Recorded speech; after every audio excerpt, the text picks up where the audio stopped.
Some would say that we've moved beyond the information age into the attention age.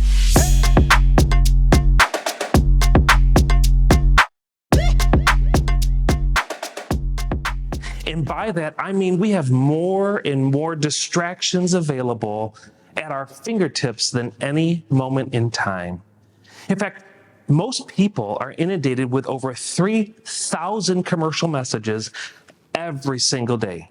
But the messages that have the ability to pierce the veil of attention and draw somebody in, those are the ones that win, especially when it comes to marketing. So how do you pierce the veil of attention and draw a prospect forward? If you're going to do this with your message, there's two things that you need to be sure are true of the recipe you mix for your words. The first thing you need to be sure your message does is it appeal directly to their need, the need of the customer. And the second is that it's got to be said simply, that you don't have to overthink to get it. Appeal to their need and say it simply.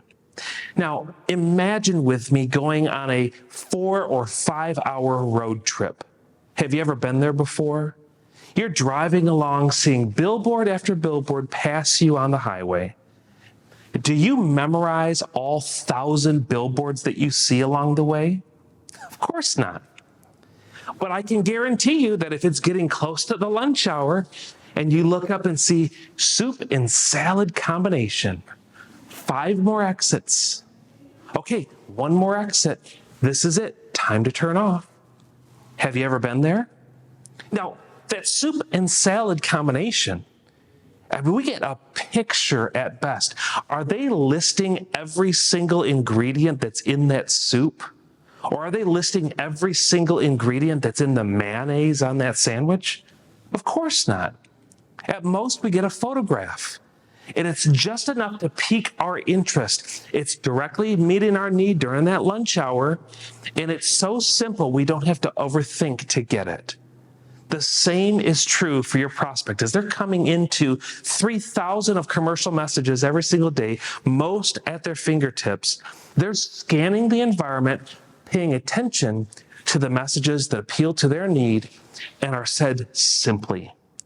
Do the work, create clarity. See, most businesses, they understand the 10,000 words that describe all that they have to offer. But if I asked you, what are the 10 words that matter most to your ideal prospect, how would you answer that? Get clear on the message that attracts your ideal prospect by speaking in terms of their interests simply. Messages that do that will pierce the veil of attention and win.